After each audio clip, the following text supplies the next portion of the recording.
Greetings to you all YouTubers, gamers, Commonwealthers, and all of those in between. Today we are heading back into Fallout 4 and looking at even more of 2024's best, or, you know, just pretty good mods for Fallout 4. My goal from the start with this little series has been showing that Fallout 4 still has a lot of great mods that are coming out, and hopefully get some people excited to dive back into the Commonwealth, and with mods turn it into your own gaming playground. New and fresh ideas to add to their next journey through the Commonwealth. So let's get out there and let's get back to it. And first we are going to peek in on a mod creator that we've talked about and seen in previous videos. So far this year has already given us some really great things like the monorail to Spectacle Isle, a helipad for the castle, and my personal favorite, the gated sanctuary. And today we're taking a look at his newest mod, Cable Car to Acadia by KriticalGuy. My favorite mods are those that add elements to the world and quests in the game, so this is something that I really wanted to check out. And of course the fact that he made this mod interactive and needing the player to build and get it back up and operational only adds to the mod's appeal. So upon arriving at Longfellow's cabin, you have to jump into workshop mode and repair the cable car system by finding the board on the wall, the one labeled the build cable car. Anytime a mod adds in a way to acquire something and not just give it to you, I mostly greatly appreciate that. But I also know that this isn't the case for everyone. So what if I don't have the resources and I just want this cable car now? Well, you are in luck. KriticalGuy has added 2 patches. One will lower the required resources and the other will totally remove them and lower the requirements to the low fee of a single cap. And if all of that isn't interactive enough, the cable car also requires a token to ride. That's right, you actually need to get a token to go ahead and ride on this cable car. Now the tokens can be purchased from the handy little merchant bot located in the station, or if you just take a little bit of time and look around the area, I'm going to let you know that you're probably going to come up with a handful or 2 of these. And from there, it's just smooth riding and a new aerial view of the cozy settlement in Far Harbor. And onto the next mod, we again stay out along the eastern coastal areas of the Commonwealth to check out the first chapter in an upcoming Fallout 4 mod series. This series will feature real-life islands located along the New England coast, adding in larger landmasses, quests, enemies, settlements, and new stories. This is the first chapter, as I said, in this series, Boon Island, which is by tenhats and Shredder4. This mod takes us to a small lighthouse located off the coast of Maine on Boon Island. The first chapter in the series adds a small new world space, 3 minor locations, there's ocean exploration, an animated boat to go back and forth between the island, a small story and lore-focused quests. Explore the small area and find out the tragic history of storms, illness, fires, there's madness, shipwrecks, and maybe even a little bit of cannibalism.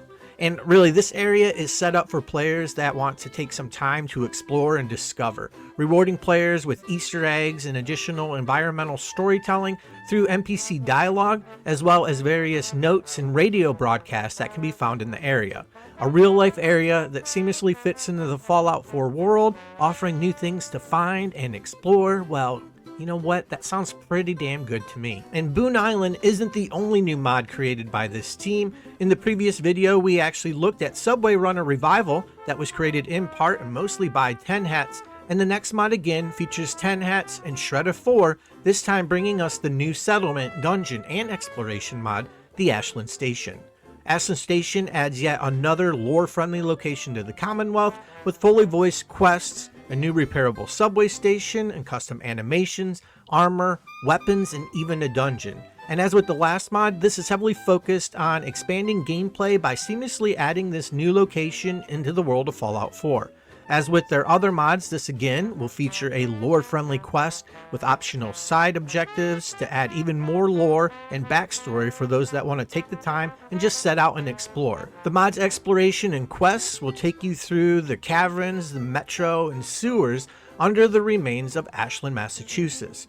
So far, everything I've seen from these 2 has been absolutely fantastic, and I am really excited to see what they're working on next. So this is one I think you guys should jump over and definitely check out.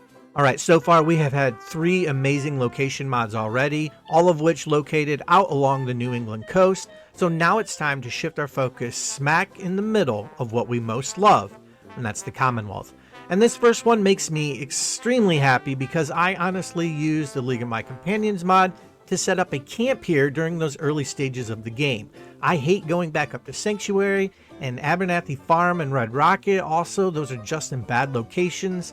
Always move Sturgis, by the way, to Red Rocket because, you know, he really likes it and I think he's deserved it. Then I knock out that northern section from Olivia West as fast as I can and then never head back to that section of the game. So when I saw Drumlin Diner by Lemecc, I was very pleased.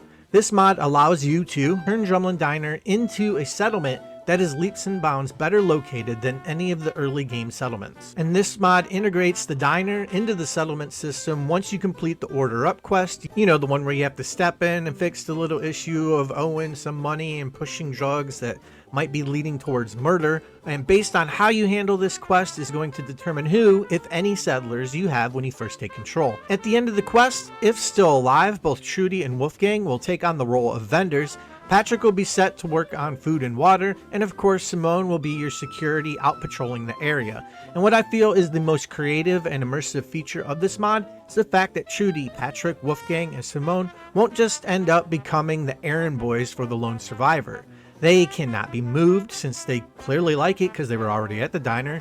They can't be switched jobs. They're given their key roles in the community because, you know, that's who they are. It wasn't really our location to begin with, they were already there. Now they're just people linked up to the lone survivor and still keep that feeling of being unique, autonomous people working together to make it another day in the Commonwealth. You can send new settlers there. Also, no new game is needed, so you can install this at any point, before or even after completing the Order Up quest. If you completed it prior to installation, the mod will just give you a pop-up notification letting you know it's up, ready to go, and letting you know what settlers are at the location. So all in all, this is fantastic and very well done. And now from Drumlin Diner, we sweep along to Lexington, a mod that one time turned an in-game location into a home, now revamped, reworked, and I guess kind of resettled. Lexington Apartment Settlement Redux by NaiRae takes their first mod, which allowed the Lexington apartments to become a player home. Now it's reworked to be a fully functional settlement. I really like that the original idea of this mod was to create a private getaway and base of operations for the player and their companions.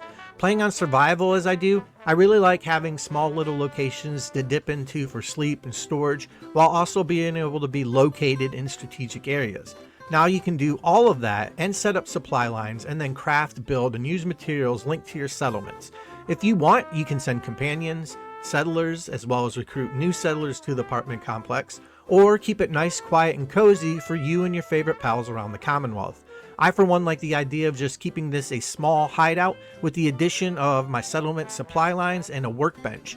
You get the 3rd and 4th floors of the settlement, and it has a real nice feeling. It won't get attacked, there are no radiant quests here, lots of windows, lights, and shadows based on the time of day. If you choose, it can be quiet and low-key, away from the bustle of your other settlements, where you can scrap, build, clean, store stuff. Relaxing, nice, and a real treat for survival and needs-based playthroughs. And to end this video, let's go ahead and head to the last mod for locations, settlements, and other cool stuff. And let's look at something that's really a work from the heart, and it's really a serious work in progress, and that's New Regensburg, a Covenant expansion by xTMSGxFaust. When I first saw this mod, I had to check it out. I wasn't sure if it was going to be great yet, but the idea of a new, thriving city was something that was interesting, and I just really wanted to check it out. Throughout the area, the mod creator has added something over 20 different logs that give a background to how the people have survived and rebuilt since the war. There are lots of hidden keys, there's rooms, interiors, there's logs and Easter eggs tucked all over the place for those that look around for them, and you can find some custom-made clothing, gear, weapons, there's other consumables. Inside the town, you'll also find 3 buildings that are ready to be moved into and revamped into player homes. And as I said, this mod is really a work in progress, and there are things still to come, such as 2 companions, some new traders and vendors, and even a doctor. And what I most enjoyed about this mod is just how personal it seems. It really it's just a town that has some cool things. There's lots of ambitious ideas, and it's really fun and creative, and it's clearly made by someone that loves gaming and really enjoys the Fallout theme. So I highly recommend checking this out and following along as the mod progresses.